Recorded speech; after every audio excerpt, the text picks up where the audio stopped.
آج کا جو نکتہ ہے وہ میں اپنے ان مذہبی دوستوں سے جو مذہبی کمیونٹی کے لوگ ہیں جو اس بات پر خوش ہیں کہ ایک گستاخ کو واصل جہنم کر دیا گیا اور ایک نوجوان غازی ہمارے پاس آ گیا۔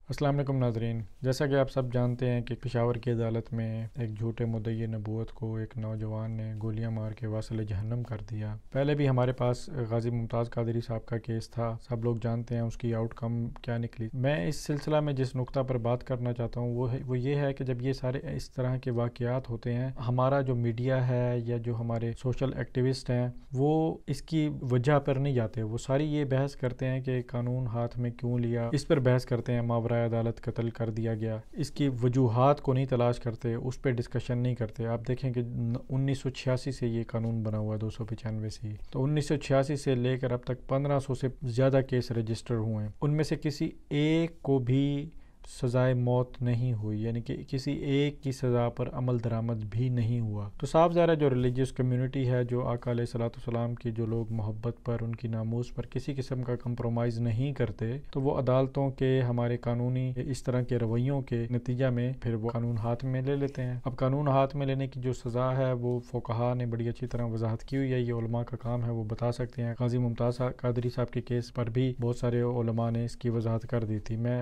اس پر نہیں جاؤں گا۔ میرا آج کا جو نکتہ ہے وہ میں اپنے ان مذہبی دوستوں سے جو مذہبی کمیونٹی کے لوگ ہیں جو اس بات پر خوش ہیں کہ ایک گستاخ کو واصل جہنم کر دیا گیا اور ایک نوجوان غازی ہمارے پاس آ گیا، ہمیں ایک نوجوان غازی دیکھنے کو مل گیا۔ آپ نے اس چیز کا بہت خیال رکھنا ہے کہ جو اس قانون کے خلاف لوگ ہیں، 295 کے خلاف پروپیگنڈا کرتے ہیں بیرونی دباؤ کی وجہ سے، یا ان کے ایجنڈے میں ایسا ہے، یا بہت سارے مسلمان ایسے بھی ہیں کہ جو نہ بیرونی ایجنڈے پر ہیں نہ کسی کے دباؤ میں ہیں، مگر وہ اسلامی اسٹڈی نہیں رکھتے اتنی زیادہ، یا وہ علماء سے متنفر ہیں، تو وہ اس کو سمجھتے ہیں کہ یہ ایکسٹریمزم کے کھاتے میں ڈال کے وہ اس قانون کی جو سزا ہے اس کو ہی غلط سمجھتے ہیں۔ تو اس میں ہوتا یہ ہے، اب میں سوشل میڈیا پہ دیکھ رہا ہوں جتنے بھی سوشل میڈیا ایکٹیوسٹ ہیں جو اس قانون کے خلاف ہیں، وہ ایسے موقعوں سے فائدہ اٹھاتے ہیں اور وہ ایک بھرپور قسم کی کیمپین چلاتے ہیں۔ ان کا طریقہ کار یہ ہوتا ہے کہ وہ ڈائریکٹلی یہ نہیں جا کے کہیں گے کہ یہ قانون خراب ہے یا ظالمانہ قانون ہے یا ہیومن رائٹس، وہ سیدھا سیدھا یہ بحث کھول دیتے ہیں کہ حضور پاک صلی اللہ علیہ وسلم تو رحمت للعالمین ہے،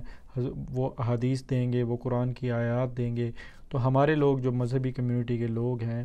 وہ اتنا علم نہیں رکھتے، تو وہ جوابی طور پر ان کو سیٹسفائی کرنے کی کوشش کرتے ہیں یا کاؤنٹر کرنے کی کوشش کرتے ہیں، وہ پھر دوسری قسم کی احادیث دیتے ہیں، اس کے مقابلہ میں قرآن پاک کی آیات دیتے ہیں۔ تو میں صرف اتنا کہنا چاہوں گا کہ آپ بالکل دلائل مت دیں، کسی قسم کے دلائل نہ دیں، کیونکہ 295 ایک ریاستی قانون بن چکا ہے۔ ان سارے دلائل، ان ساری بحثوں کے بعد، یعنی جو معترض کے پاس دلیل ہے وہ بھی کنسیڈر ہو چکی ہے، جو آپ دلیل دینا چاہیں گے، جسٹیفائی کرنا چاہیں گے، وہ بھی کنسیڈر ہو چکی ہے۔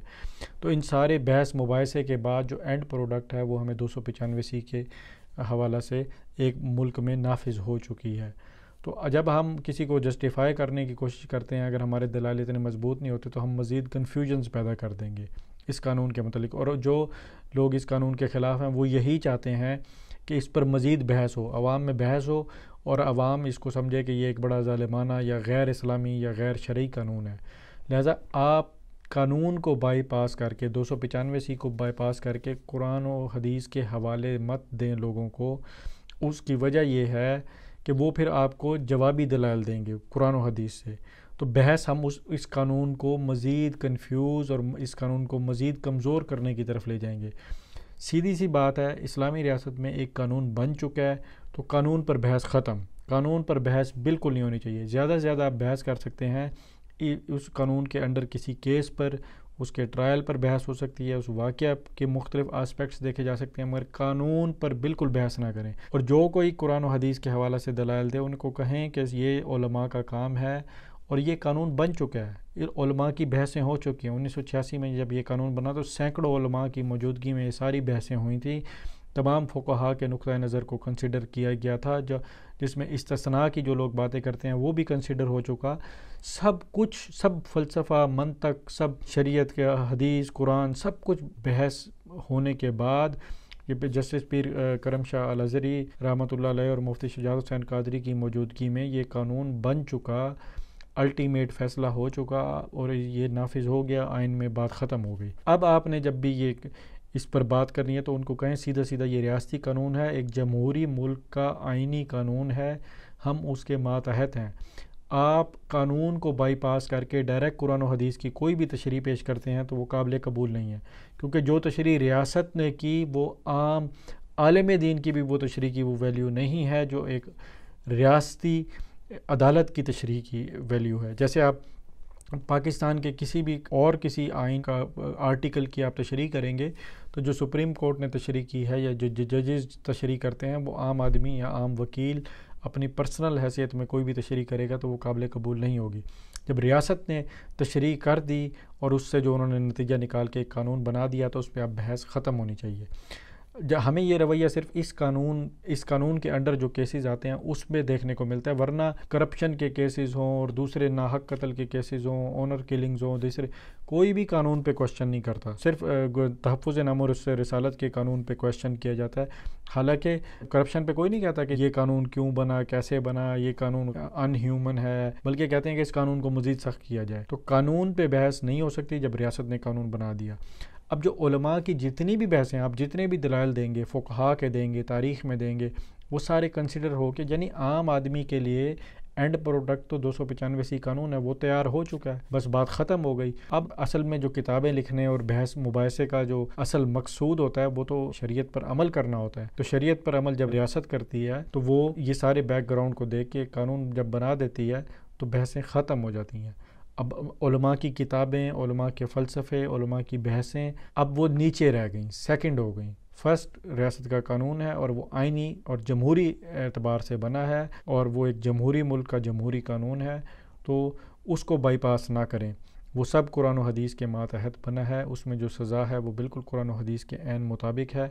اور وہ علماء کے کنسنسس سے بن چکا ہے۔ لہٰذا آپ دلائل دینے کی بجائے لوگوں کو یہ کہیں کہ 295 ملکی قانون ہے، میں اپنے ملک کا ایک شہری ہونے کے حوالہ سے اس قانون کا پابند ہوں اور اس کی رسپیکٹ کرتا ہوں۔ اگر کسی کو اعتراض ہے تو سپریم کورٹ میں جا کے قانون کے خلاف جو بھی پٹیشن دینا چاہتا تو وہ دے، تو پھر علماء وہاں جا کے ان کو جسٹیفائی کریں گے قرآن و حدیث کے حوالہ سے۔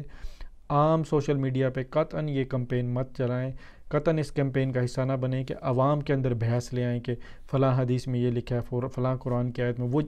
جو اس قانون کے مخالف ہیں وہ یہ چاہتے ہیں کہ لوگ اسی بحث میں جائیں تاکہ لوگوں کے نزدیک یہ قانون متنازعہ بنے، لوگوں کے نزدیک یہ دلائل کمزور لگیں جو آپ اور ہم دے رہے ہیں۔ بس قانون بن چکا، مزید بحث کی کوئی گنجائش نہیں۔ جزاک اللہ۔